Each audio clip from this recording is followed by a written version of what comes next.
Pasca kerusuhan Kanjuruhan yang menewaskan 131 orang, Kapolri telah menetapkan 6 orang tersangka. Polisi juga melakukan pemeriksaan internal terhadap 31 personel. Diputuskan 20 personel akan melakukan pertanggungjawaban etik.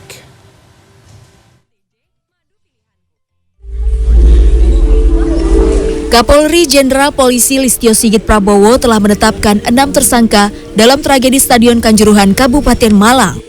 6 tersangka tersebut yakni operator Liga, Dirut PT LIB AHL, Ketua Panpel AH, Security Officer SS, Kabak Ops Polres Malang Kompol WS, dan Ki 3 Satbrimopolda Jatim AKPH, dan Kasat Samapta Polres Malang AKP BS. Beberapa pelanggaran LIB misalnya tidak melakukan verifikasi terhadap Stadion Kanjuruhan. Verifikasi terakhir yang dilakukan PT LIB pada tahun 2020. PT LIB juga mengabaikan beberapa catatan terkait keselamatan bagi penonton. Pelanggaran kedua yang dilakukan yakni panitia penyelenggara tidak menyiapkan rencana darurat serta menjual tiket yang melebihi kapasitas Stadion Kanjuruhan.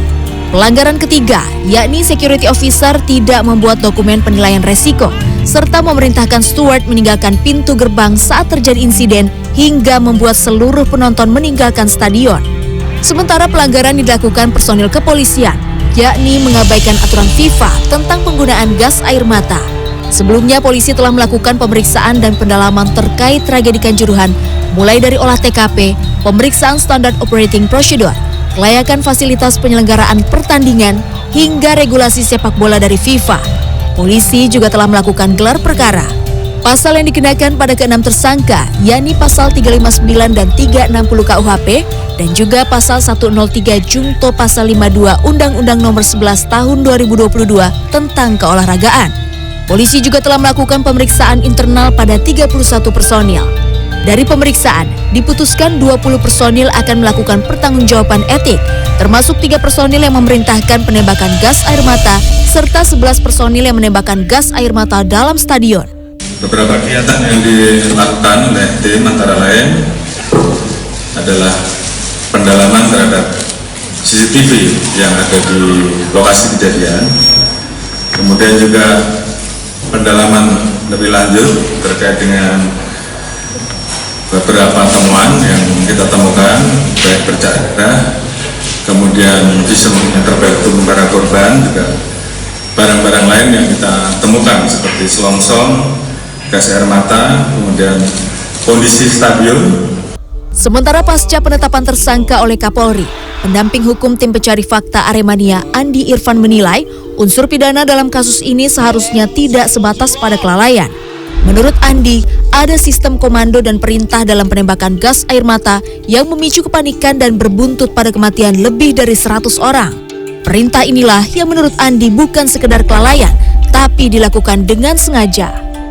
Kalau dari semua gambar dan informasi yang kami dapat dari lapangan, video, keterangan, sangat nampak bahwa petugas menembakkan gas air mata secara sistematis, bukan karena panik, bukan sengaja, bukan karena dengan lalai. Artinya ada perintah di situ.